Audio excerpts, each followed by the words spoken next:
주의 거룩한 날 함께 나눌 우리 하나님의 말씀입니다. 고린도후서 5장 17절 한 절의 말씀입니다. 신약성경 291쪽에 있습니다. 저와 함께 말씀을 한 목소리로 봉독합니다. 시작. 그런즉 누구든지 그리스도 안에 있으면 새로운 피조물이라. 이전 것은 지나갔으니 보라 새 것이 되었도다. 아멘. 기도합니다. 아버지 하나님, 귀한 말씀 앞에 세우십니다. 우리 모두 하나님의 말씀 앞에서 거듭나게 하시고 변화되게 하시고 순종하게 하시고 그 말씀을 따라갈 힘을 얻게 하여 주옵소서. 주님만이 영광 받아주실 때에 이 시간 예배된 말씀을 통한 큰 은혜가 사모하는 이들에게 갑절이 있게 하여 주옵소서. 예수님의 이름으로 기도드립니다. 아멘. 할렐루야. 같이 해볼까요? 그리스도 안에 있으라. 오늘은 짧은 한 절의 말씀이지만 굉장히 중요한 말씀이 담겨 있어서 오늘 이 가정주일, 특별히 어린이주일, 어버이주일이 있는 이 5월에 여러분께 이 말씀을 드립니다. 말씀을 드릴 때 큰 은혜가 있기를 축복합니다.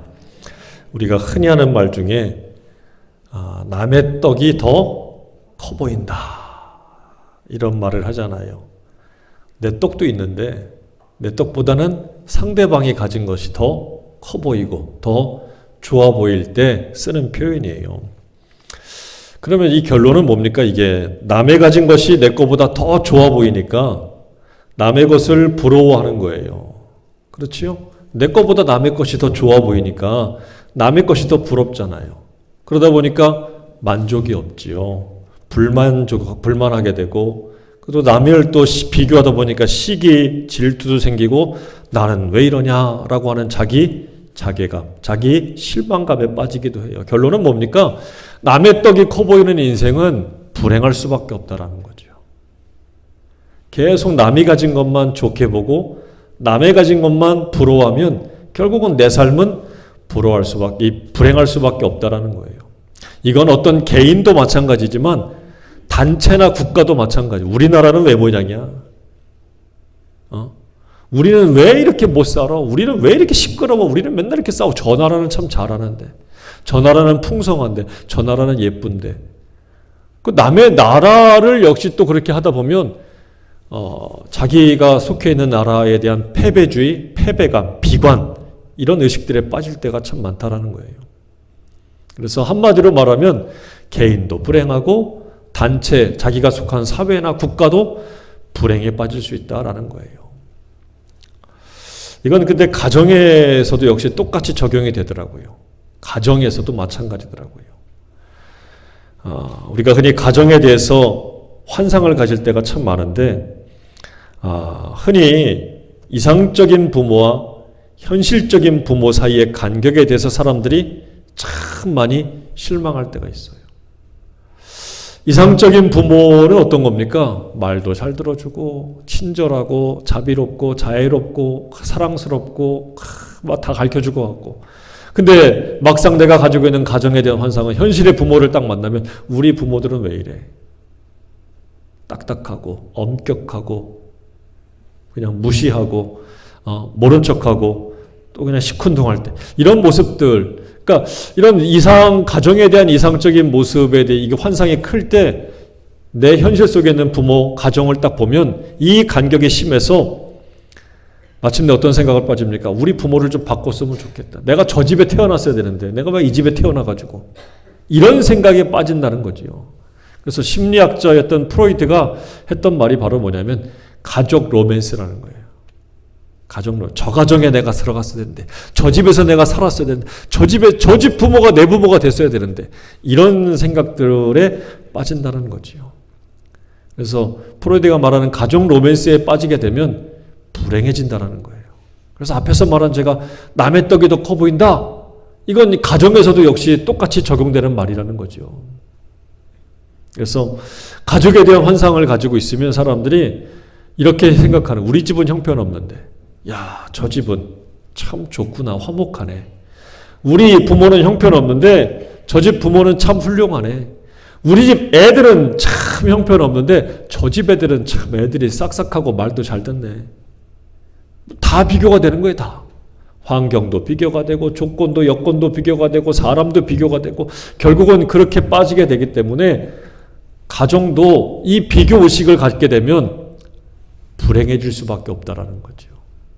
불행해질 수밖에 없다. 혹시 남의 가정을 부러워하는 겁니까? 그건 가만히 생각해 보면 나도 모르게 가정에 대한 환상, 가정에 대한 로맨스가 나도 모르게 커져 있는 거예요. 이상적인 가정이란 이렇게 돼야 되는 거 아니냐라고 하는 의식들을 많이 가지고 있는 거예요. 왜? TV에서 볼 때도 그렇고 또 주변에 잠깐 보는 가정들도 그렇고 근데 나만 역시 그렇게 불행한 거 아닌가라고 하는 생각들을 많이 가지고 있다는 거죠. 근데 여러분 생각해 봐야 될 건 매일 때리고 폭력하고 눈물 흘리는 가정이 아니라면 이런 가정들은 외부에서 해결해 줘야 돼요. 경찰, 공권력이 들어가든지 주변에 있는 전문가들이 들어가든지 해서 이렇게 해결해 줘야 되는데 이런 가정이 아니라면 어떻게 보면 여러분이 있는 가정도 행복할 수 있는 거예요. 왜 그런 줄 아십니까? 우리가 알고 있는 흔히 이상적인 가정이라고 하는 가정은 열에 하나 정도밖에 안 돼요. 진짜 화목하고 아름답고 보기 좋은 그런 집들은요, TV에 날마다 나와서 뭐 자랑스럽게 뭐 그냥 막 예쁘게 사는 모습들의 가정들은 사실 연출된 것도 있겠지만 그렇게 많지 않아요, 의외로. 어떤 청년이 고민을 해요. 우리 부모는 이혼을 안 하셨는데 각방을 쓴 지가 너무 오래됐고, 근데 밥은 같이 먹어요, 그래요. 그 말이 뭐냐면 자기 집은 참 불행하다 이렇게 느끼는 거더라고요. 근데 그 말을 들었던 전문가가 그럽니다. 아니에요. 그래도 밥은 같이 먹으니까 당신 집은 참 행복한 집입니다. 그래요. 이해가 안 되는 거예요, 이해가. 근데 이분이 그럽니다. 당신이 실망스러워하는 당신의 가정이지만 누군가는 당신의 가정을 또 부러워할 수 있습니다. 그러니 당신의 가정도 행복한 집이에요. 라고 얘기했다고 그래요. 여러분, 우리가 정말 남의 것을 부러워하고 지금 있는 것을 부러워하지 말고 지금 있는 것을 소중하게 그리고 감사하게 여길 때 가정 로맨스나 가정에 대한 환상에 빠지지 않고 지금 내게 주어진 가정, 내게 주어진 일들, 내게 주어진 사람에 대해서 조금 더 충실하고 조금 더 행복해질 수 있는 그런 때가 될 수 있다는 사실을 우리가 깨달아야 될 줄 압니다. 남의 떡을 너무 커 보이게 부러워하지 말고 내 떡을 보고 감사하고 자족하고 만족할 줄 아는 저와 여러분 되길 간절히 바랍니다. 교회도 마찬가지잖아요. 교회들도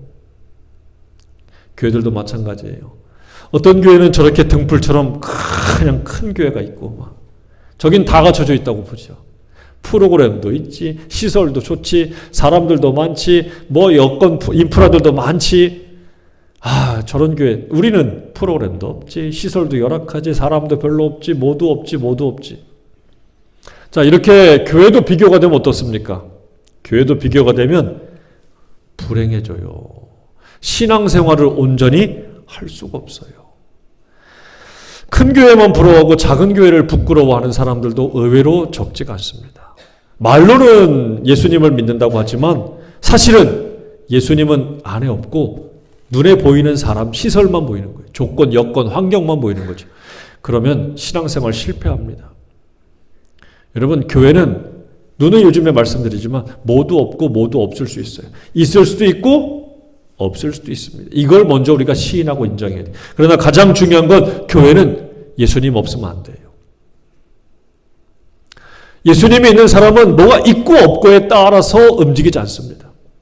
근데 속에 예수가 없이 그냥 눈에 보이는 것들만 쫓아가면요, 이 교회는 뭐가 없으니까 난 저 교회 갈 거야. 그래서 저 교회 갔는데 그 교회에서는 만족할 것 같은데 오래 못 갑니다. 왜? 늘 없는 것을 쳐다보고 불만족했던 사람은 또 다른 데 가면 또 찾아요. 또 불만, 불평, 원망거리가 또 눈에 보여지는 거예요. 그러면 뭐가 됩니까? 떠돌이 신앙이 되는 거예요. 떠돌이 신앙. 우리 옛날에 장돌배기 신앙이라고 장날만 되면 그냥 이렇게 다니는 것처럼 계속 이 교회 저희 옮겨 다닐 수밖에 없는 거예요. 만족이 없는 거예요. 만족이. 여러분, 진실로 예수님 한 분으로 만족할 수 있는, 여러분 안에 예수로 가득한 그 예수님으로 충만한 그 믿음과 신앙이 오늘 되시기를 주의 이름으로 축복합니다. 그러니까 여러분은 먼저 물어봐야 돼요. 나는 예수로 가득한가? 답해보세요. 나는 예수로 가득합니까? 여러분 예수로 충만합니까? 오늘 이거에 대한 분명한 답을 내리고 가야 돼요. 그러면 여건과 환경과 사람에 따라서 이렇게 저렇게 흔들리지 않게 됩니다. 오늘 우리가 이 5월 가정의 달이라고 하잖아요. 이 가정의 달에 많은 사람들이 생각하는 거예요. 막 코로나가 해제가 되고 날씨가 좋고 막 이러니까 놀이동산에 고속도로로 야외로 나가는 사람들이 엄청 많아졌어요. 세상에 어제 그저께죠. 뉴스도 계속 나오던데 서울에 있는 한 놀이동산에 보니까 너무 사람이 많으니까 입장권 판매를 중지했다고 그래요. 이제 그만 들어오라고. 그것도 문 연 지 1시간 반 만에. 음료수 하나 사 먹는데 1시간이 넘게 걸리고. 어떤 사람이 그 기사 밑에 글을 쓴 걸 봤는데 하루 종일 가가지고 놀이기구 딱 2개 타고 하루 종일 쫄쫄 굶다가 집에 돌아왔대요. 너무 사람이 많아서. 5월달 되면 막 이렇게 한꺼번에들 나가서 그동안 못했던, 그동안 잘 안 됐던 일들 막 이런 거 한 번에 해결해 보고 싶은 것 같아요. 아이들에게 점수도 따고. 참 힘든 것 같아요. 부모 역할하기가. 왜 이렇게 합니까? 우리 집들 행복해지고 싶은 거잖아요. 좋은 추억 쌓고 싶은 거잖아요. 다시 말하면 믿음의 가정이든 믿지 않는 가정이든 목표는 같습니다. 행복해지고 싶은 거예요. 좋은 추억 쌓고 싶고 좋은 가정 되고 싶은 거예요. 그게 모든 가정들의 소망이고 소원일 겁니다. 그런데 어떤 가정들은 아무리 노력해도 행복하지 않다라고 말하는 가정들이 있습니다. 야, 내가 얼마나 가족들을 위해서 헌신하고 희생하는 줄 알아? 근데 오히려 가정에 들어가면 못 살겠다는 거예요. 자기를 아버지로 대해주지도 않고 남편으로 대해주지도 않고 엄마 취급도 안 해주고 자식들은 자식들대로 또 원망과 불평이 쌓여있고 행복하지가 않다는 겁니다. 우리나라의 한 통계를 제가 지난주에 봤어요. 이게 해마다 나오는 행복지수라는 건데 세계 국가별 행복지수. 여러분들이 보실 때 이쪽에는 이제 행복지수를 보게 되면 이게 올해 나온 건데 1위가 핀란드입니다. 2위는 덴마크고 3위가 아이슬란드. 다 북유럽에 있는 국가들이. 행복지수가 높아요. 국민들이. 근데 쭉 보면 우리나라는 몇 등이에요? 59등입니다. 거의 60등 가까이. 이게 좀 올라온 거예요, 이게. 몇 년 전만 해도 120 몇 등 막 이랬습니다. 한국 사람들, 우리나라 사람들이 잘 살고 세계 경제 10위 막 이렇게 올라가는데 행복지수는 막 거기 받쳐서 못 쫓아가요. 그러니까 덜 행복하다는 거죠. 그런데 제가 옆에다가 하나를 더 써봤어요. 세계 청소년 행복지수 순위라는 거 있습니다. 세계 청소년들의 행복지수를 보니까 1위가 어디냐면 네덜란드예요. 2위는 어디냐면 노르웨이, 3위는 어디냐면 스페인, 4위는 오스트리아, 덴마크, 그리스. 대한민국은 어떨까요? 끄셔요. 괜찮아요. 누가 급한가 보네. 자, 대한민국의 순위는 몇 위예요? 그거 이렇게 아예 열어놓고 끄셔요. 또 온다니까. 대한민국의 순위가 청소년들의 행복 순위는 22위래요. 그나마 우리나라 국민들의 행복지수보다 높은 거 아니냐 싶을 텐데 한 가지 특이한 점이 있어서 제가 좀 소개를 하는 거예요. 뭐냐면 우리나라 청소년들의 행복지수가 막 이렇게 나오긴 하지만 이 앞에 있는 국가들에게는 없는 한 가지 특징이 있습니다. 그게 바로 뭐냐면 아동학대입니다. 모든 나라들마다 사실 아동학대가 있어요. 아동 착취가 있습니다. 아동의 노동력들을 착취하는 거예요. 심지어 예전에 18세기 영국에서는 아이가 숟가락 들만 하면 탄광으로 보냈습니다. 그러니까 거기에 비하면 지금은 그 수준이라든가 의식들이 많이 높아진 게 사실이에요.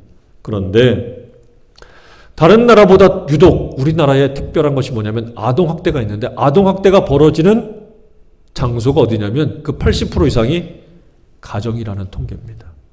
이게 다른 나라보다 훨씬 더 심각한 거예요. 그러니까 앞서 있는 그 나라보다 우리나라가 왜 덜 행복하냐를 말해주는 지표가 바로 뭐냐면 가정들이 산산조각 깨지고 무너졌다는 얘기예요.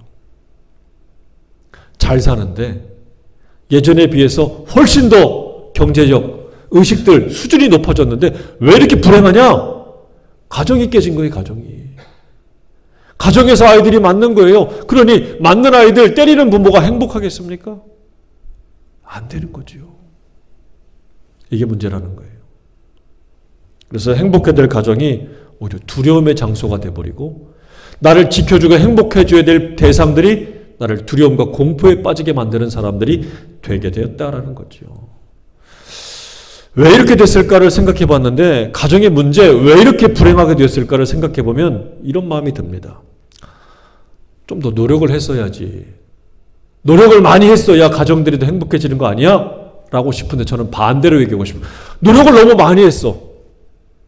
뭘? 가정이 행복해지게 하려고 하는 노력들을 너무 많이 했어. 그래서 가정이 불행에 빠진 거야? 라고 저는 생각하는 거예요. 아니, 목사님 거꾸로 얘기하면 어떡해요? 노력을 안 했으니까 행복한 거 아닙니까? 아니요. 노력을 너무 많이 해서 행복하지 않은 거예요. 저는 이렇게 얘기하고 싶은 거예요. 그 얘기가 뭡니까? 여러분, 가정에서 왜 화가 납니까?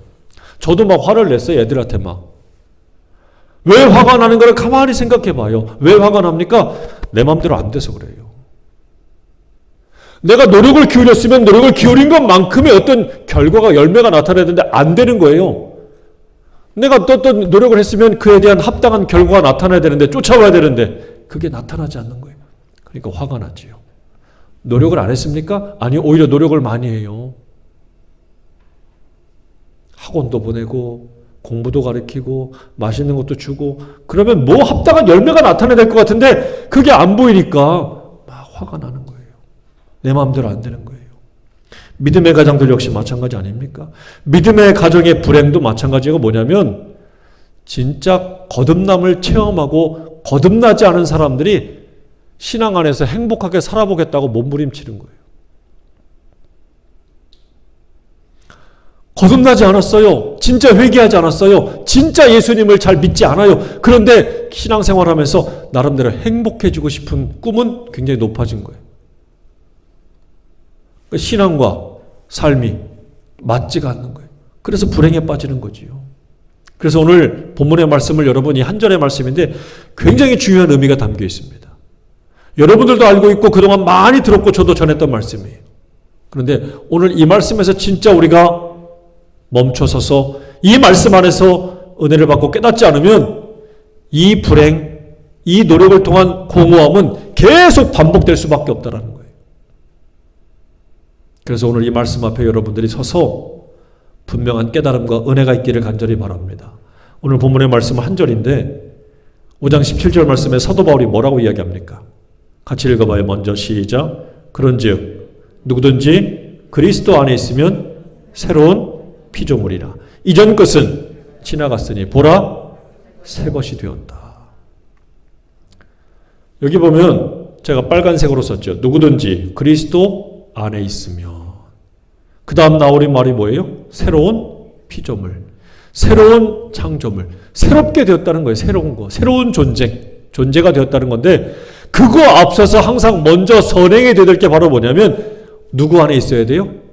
그리스도 안에 있어요. 근데 그 그리스도 안에 있어야 될 사람들은 너는 되고 너는 안 되고 이렇답니까? 아니요. 누구든지 문제가 있던 문제가 없던 행복하던 불행하던 어떤 의식을 가지고 있던 없던 누구든지 다 그리스도 안에 있을 때 새로운 피조물이 된다 이 말이에요. 다시 말하면 새로운 피조물이 안 되는 이유는 뭡니까? 그리스도 안에 있지 않은 거예요. 그리스도 안에 있지 않은 거예요.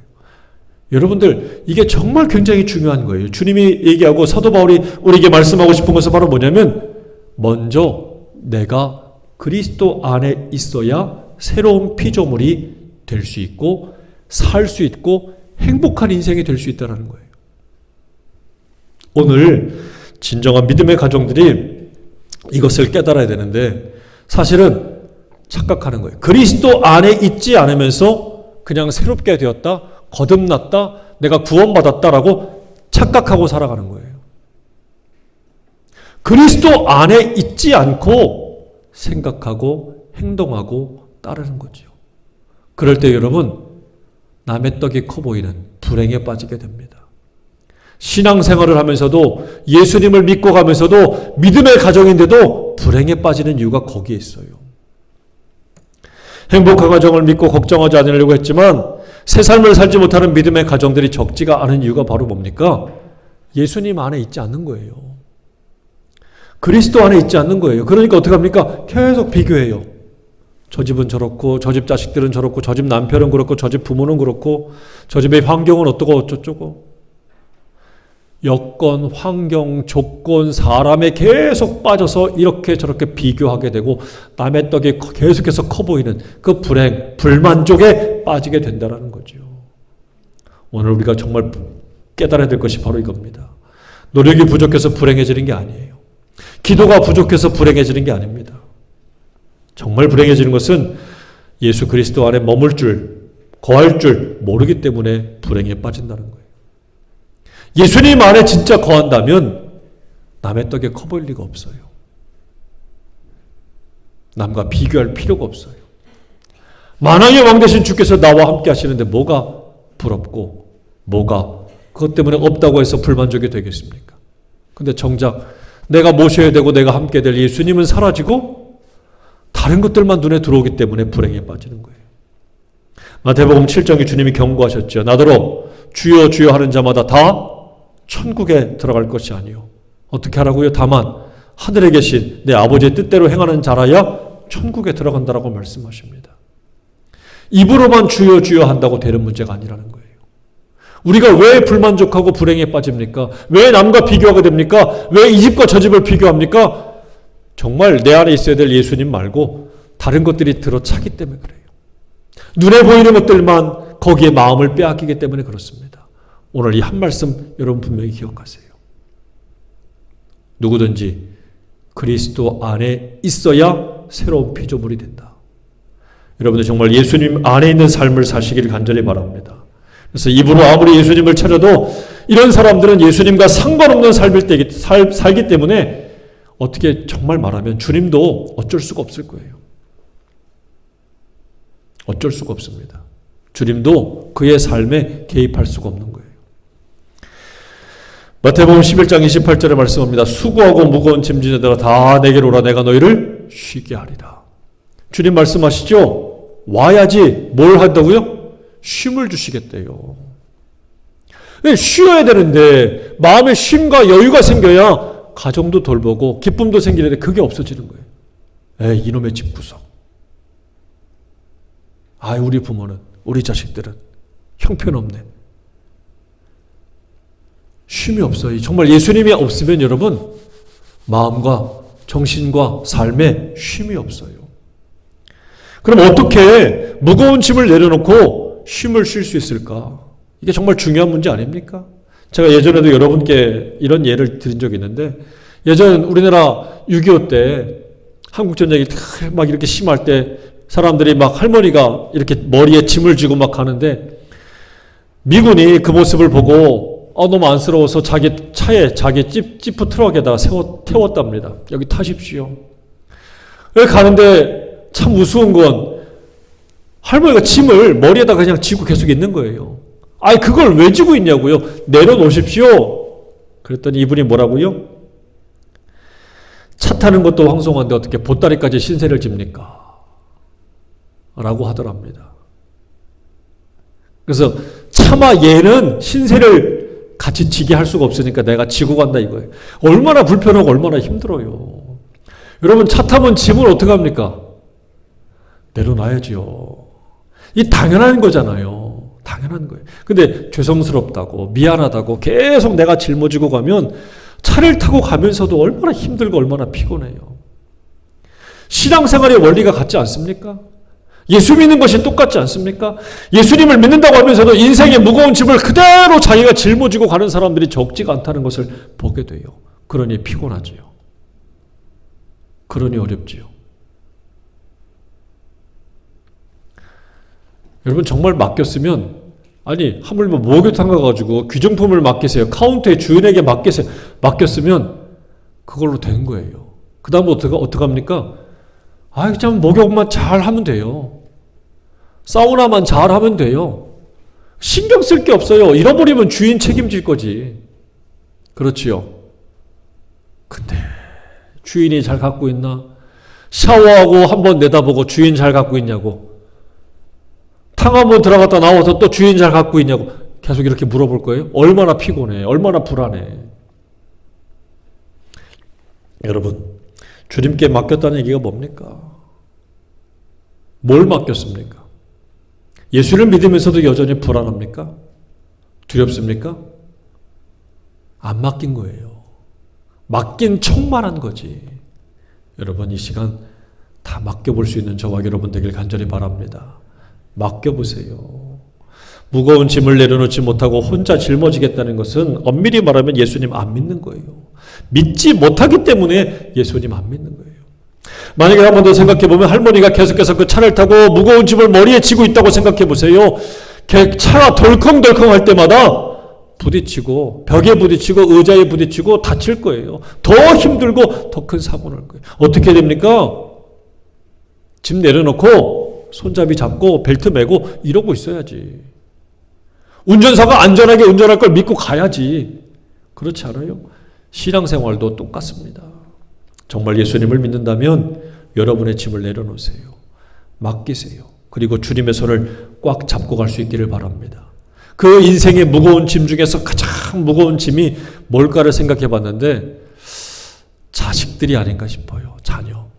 아무리 나이가 드셔도 자녀에 대한 인생의 무거운 짐들은 다 갖고 있어요. 그런데 중요한 것은 바로 뭐냐면 부모가 자녀의 미래를 확신하면 자녀가 흔들려도 부모는 도울 수 있어요. 얘가 불안하고 막 공포에 들었는데 부모는 확신이 있어. 얘 잘 될 거야. 그러면 부모는 계속해서 지원하고 밀어주고 도와줄 힘이 있어요. 그런데 애는 흔들리는데 부모가 더 흔들려. 안 되면 어떡하지? 얘야, 저기 학교 못 가면 어떡하지? 취직 못하면 어떡하지? 뭐 못하면 어떡하지? 안 되면 어떡하지? 아프죠. 부모가 더 흔들려. 특별히 믿음의 부모들이, 신앙의 부모들이 더 흔들려. 그러면 안 됩니다. 주님이 와도 도울 수가 없어요. 그럴 때는. 여러분, 부모가 흔들리면 주님이 와도 안 된다는 사실을 깨달아야 돼요. 왜 그렇습니까? 왜냐하면 잔소리하고 야단쳐도 불안한데 믿고 그냥 맡기면 더 안 될 것 같은 거예요. 주님께 믿고 맡기면 될 거라고 생각해야 되는데 안 돼. 이거 내가 해야 돼. 예수님한테 맡기면, 하나님한테 맡기면 안 되겠어. 내가 해야 돼. 내가 더 챙기고 막 잔소리하고 더 쪼고 막. 그럼 주님이 개입할 틈이 있습니까? 없습니까? 없지요. 주님이 개입할 틈이 없기 때문에 아무리 뭘 해도 역사가, 행복의 역사, 되는 역사가 일어날 수가 없다는 거예요. 부부 사이도 마찬가지 아닙니까? 사실 부부 다툼의 원인도 믿음하고 상관이 있어요. 믿음하고 상관이 있는 거예요. 부부 싸움의 원인도. 정말 하나님한테 믿고 맡긴다면 부부 다툼도 사실은 맡길 수 있는 거예요. 근데 이것도 내 마음대로 막 해보려고 하는 것 때문에 사실은 다툼이, 화가 일어나는 거거든요. 여러분, 우리가 조심해야 될 것이 바로 이겁니다. 오늘 정말 주님께서 하시는 말씀이 바로 뭡니까? 마태복음 6장에 보게 되면 6장 26절에 이런 말씀이에요. 공중의 새를 보라. 심지도 않고 거두지도 않고 창고에 모아들이지도 않는데 누가 기르십니까? 하늘아버지가 다 책임지고 기르신대요. 그런데 너희는 이것들보다 귀하잖아 라고 말씀하시네. 너희 이것들보다 귀해. 근데 그러면서 뭐라고 말씀하십니까? 31절에 그러므로 염려하래요 하지 말래요. 염려하지 말래요. 염려하여 이르기를 무엇을 먹을까, 무엇을 마실까, 무엇을 입을까 하지 말래요. 왜? 이건 다 이방인들이 하는 거지. 하늘아버지는 너희에게 뭐가 있어야 될 것을 다 아셔. 하나님은 내가 뭐가 필요한지 그 필요를 다 아신다고 말씀하셔요. 이 말이 바로 뭡니까? 주님의 이 말은. 그러니 하나님께 믿고 맡기란 얘기예요. 너 염려하지 마. 걱정하지 마. 그러므로 오늘 이 본문의 말씀 바로 어떤 겁니까? 누구든지 그리스도 안에 있으면 이 말은 바로 뭐예요? 너 믿었어? 그럼 맡겨. 그리고 주님과 항상 함께 거하는 사람. 네가 주님 안에, 예수님 안에 거하는 사람. 그 말은 다른 말로 하면 네가 예수님과 하나가 되는 삶이야 라고 말씀하는 거예요. 주님과 하나가 되는 것. 여러분들 정말 주님과 하나가 되셨습니까? 여러분 안에 예수님이 계십니까? 여러분들은 정말 주님이 여러분들을 지키시고 보호하심을 분명히 믿으십니까? 그러면 흔들릴 이유가 없다는 거예요. 근데 왜 염려하고 왜 걱정하고 왜 두려움에 빠집니까? 사실은 믿는 척만 하기 때문에 그래요. 잡은 척, 맡긴 척만 하는 거예요. 심지어 우리가 예수님 안에 있다는 것은 무엇까지 맡겨야 되는 거냐? 탐욕과 정욕까지도 다 맡겨야 되는 거예요. 갈라디아서 5장 24절에 그리스도 예수의 사람들은 어떻게 하라고요? 육체와 함께 그 정욕과 탐심을 십자가에 못 박았다 그래요. 걱정과 근심뿐만 아니라 정욕과 탐욕까지도 십자가에 못 박는 삶, 그것이 필요하다는 거예요. 그리고 중요한 것은 뭐예요? 박았으면 빼지 마. 같이 합니다. 십자가에 못 박고 빼지 말자. 왜 빼냐고. 예전에 어떤 목사님이 그러죠. 가만히 교인들을 보니까 교회 와가지고 기도하는데 하나님 이것도 문제요, 부모도 문제요, 자식도 문제요, 회사도 문제요, 뭐도 문제요. 보따리를 다 풀어놓은대요. 근데 기도가 다 끝나서 보니까 주섬주섬 하나씩 다시 가죠. 교회 문 나가면서 아휴 또 어떻게 하냐. 그게 뭐냐고 그게. 그게 무슨 기도한 거예요. 신세 타령한 거예요. 푸념을 한 거지. 여러분 하나님을 믿는 건 신세 타령하는 게 아니에요. 하나님께 믿고 맡겼으면 기쁘고 감사하게 가벼운 마음으로 가는 거지. 내려놨으면 나는 가벼워져야지. 오늘 이 담대한 믿음을 가지시길 간절히 바랍니다. 그러므로 이 마음을 품었으면 이 예수님의 마음을 깨닫게 돼요. 예수님의 마음이 바로 저런 거잖아요. 주께서 다 나에게 맡기라는 거예요. 자, 그럼 어떻게 하라고요? 우리도 이 마음을 품으래요. 같이 합니다. 예수 그리스도의 마음을 품으라. 예수님의 마음을 품으세요. 가정에서도 예수님의 마음을 품으세요. 직장에서도 예수님의 마음을 품으세요. 두려워하지 말고 염려하지 마세요. 근심하고 걱정하지 마세요. 주님이 함께 하실 거예요. 맡겼으면 주님은 합력하여 선이 되게 하실 거예요. 근데 자꾸 사람들은 조건과 여건, 환경에 따라서만 예수님을 자꾸 찾거든요. 우리 찬송 잘 부르는 거 있잖아요. 높은 산이 거친들이 초막이나 궁궐이나 내 주 예수 모신 것이 그 어디나 하늘나라. 이 찬송이 뭡니까? 예수님 안에 있으면 모든 환경이나 조건을 초월해서 행복하다는 얘기 아니에요? 여러분 우리가 이거 부를 때만 아이고 내 주 예수 모신 것이 그 어디나 하늘나라. 찬송 부를 때만 그런 게 아니에요. 정말 예수님을 모시고 있으면 조건과 여건을 뛰어넘어서 행복해진다는 얘기예요. 근데 우리가 정작 예수님, 이 행복을 주시는 분이 계신데도 불구하고 행복을 누리지 못하는 것은 조건과 여건과 환경을 더 많이 본다는 얘기예요. 누구보다? 예수님보다. 그러므로 오늘 이 말씀이 바로 뭡니까? 새로운 피조물의 인생을 산다는 것은 행복한 인생이 된다는 얘기예요. 행복한 인생이 된다는 것은 돈이나 명예나 출세, 자녀, 조건, 환경 때문이 아니라 이것의 주가 되시는 예수님 때문에 행복한 인생이 된다는 거예요. 로마서 15장 18절 19절에 이런 말씀이 나옵니다. 그리스도께서 이방인들을 순종하게 하기 위하여 나를 통하여 역사하신 것 외에는 내가 감히 말하지 아니하노라. 바울이 얘기하는 거예요.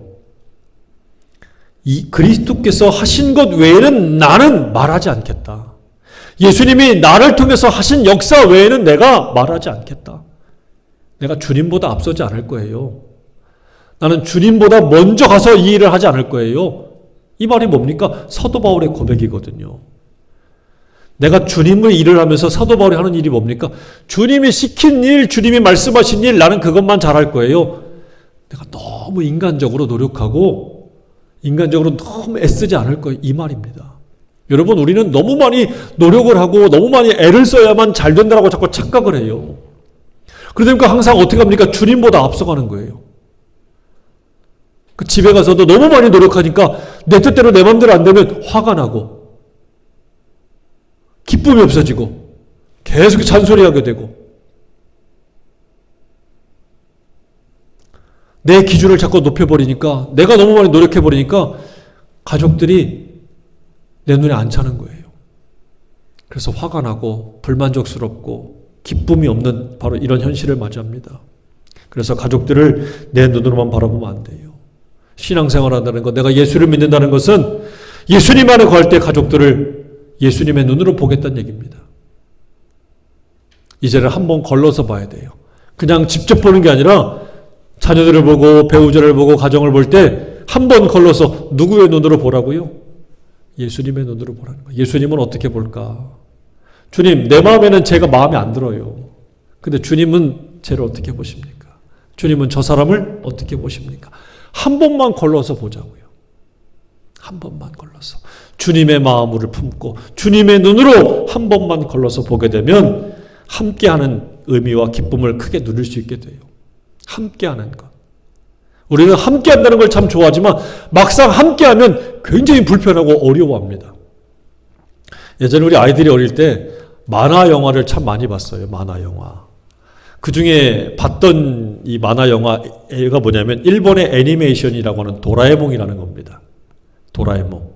우리식으로 말하면 이게 꿈을 이루어주는 그런 뭐 로봇 같은 건데, 예전에 이제 우리 아이들과 봤던 그것 중에 바로 뭐냐면 독재자 스위치라는 게 있더라고요. 저 이제 등치 큰 아이가 있고 그 조그만 아이가 있는데 이름이 진구입니다. 근데 이 아이를 보니까 등치도 왜소한 데다가 애가 똑똑하지 못하니까 맨 괴롭힘을 당해요. 등치 큰 아이에게 맨날 놀림을 당하고 괴롭힘을 당하고 맨날 맞고 이래요. 이런 아이들이 이렇게 옆에 있으니까 참 싫은 거예요. 그럼 어느 날 자기와 함께 있던 도라에몽이라고 하는 로봇가 소원을 들어주는 이 스위치 하나를 줬는데 이게 뭐냐면 독재자 스위치입니다. 마음에 안 들면 이걸 딱 누르면 사라지는 거예요. 얼마나 좋아요. 자, 그래서 자기가 마음에 안 드는 저 뚱뚱한 친구를 괴롭힐 때 딱 눌렀더니 정말 사라진 거예요. 그냥 사라진 게 아니라 다른 사람들도 이 아이를 기억을 못 합니다. 자, 이렇게 하나 둘씩 자기를 괴롭히는 아이들이 있을 때마다 이걸 눌렀습니다. 그랬더니 거짓말처럼 싹 사라지는 거예요. 근데 어느 날 집에 돌아왔는데 엄마가 막 잔소리하는데 너 듣기가 싫은 거예요. 방으로 들어갔습니다. 낮잠을 자는 거예요. 근데 꿈속에서 아이들이 사람들이 자기를 괴롭힙니다. 그러면서 꿈속에서 이야기하는 거예요. 모두가 다 사라졌으면 좋겠다. 근데 잠결에 그만 그 스위치를 눌렀더니 거짓말처럼 모든 사람들이 다 사라지고 말았어요. 좀 당황스러웠지만 처음에는 굉장히 좋았습니다. 자기를 더 이상 괴롭힐 사람이 없어요. 마트에 가서 음식점에 가서 음식을 시커 먹고 자기가 좋아하는 만화방 가서 만화책을 시커 봐도 아무도 뭐라 하는 사람이 없어요. 심심하면 놀이동산에 가서 저렇게 아주 자기 혼자 모든 놀이기구를 줄 서는 것도 없이 마음껏 즐기다 오면 됩니다. 그런데 시간이 지나서 밤이 되고 나니까 자기 혼자 있다는 게 너무 쓸쓸하고 외롭고 괴롭고 무서운 거예요. 야, 이건 아니구나. 혼자서 저렇게 힘들어하면서 눈물을 흘리기 시작합니다.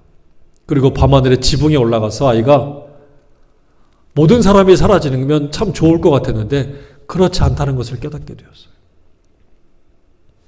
그러면서 슬슬 마음속에 그 아픔이 생겨나고 어려울 때에 그 로봇가 다시 나타나서 사실은 저것은 독재자를 가르치기 위해서 만들어낸 스위치다. 독재자를 오히려 교훈시키기 위해서 만들어낸 도구였다고 이야기합니다. 그러니까 세상에 나 혼자 있으면 참 좋을 것 같은데 막상 혼자 있게 되면 두렵고 무섭고 슬프고 괴롭다는 거예요. 그 사람은 혼자서 못 산다는 거죠. 모든 이들이 같이 살 때. 그래서 저렇게 사라졌던 사람들이 한순간에 다시 다 돌아오면서 그 마음에 평안을 얻어요. 그러면서 이 아이가 다음 날부터 행동이 바뀝니다. 야, 나를 때리고 나를 괴롭게 한 저 아이가 있는데 오히려 더 옆에 있어줘서 고마워. 이렇게 인사를 하는 거예요. 그러면서 주변에 사람들이 많고 시끄럽고 막 이러는 게 오히려 더 감사하고 기쁘다는 것을 이 만화가 깨닫게 해주더라고요. 여러분, 만화 같은 이야기입니다. 근데 저는 분명한 교훈을 깨달았어요. 야, 혼자 있어봐야 좋은 게 아니구나. 가끔 그런 생각 하잖아요. 근데 그건 가끔이어야지. 근데 정말 사랑하는 가족들이 있음에도 불구하고 가족들이 같이 있을 때 불편함을 느끼는 사람들이 적지가 않습니다. 가족들이 없으면 행복할까요? 가끔 그런 생각은 들 수 있어요. 그러나 진짜 행복은 그렇지 않다는 거예요. 사도 바울이 말합니다. 고린도서 3장 23절에 행복한 인간관계의 비결을 얘기하는데 뭐라고 합니까? 무슨 일을 하든지 마음을 다하여 누구에게 하듯 주께 하듯 하고 사람에게 하듯 하지 말라. 같이 한번 읽어볼까요? 시작. 무슨 일을 하든지 마음을 다하여 주께 하듯 하고 사람에게 하듯 하지 말라.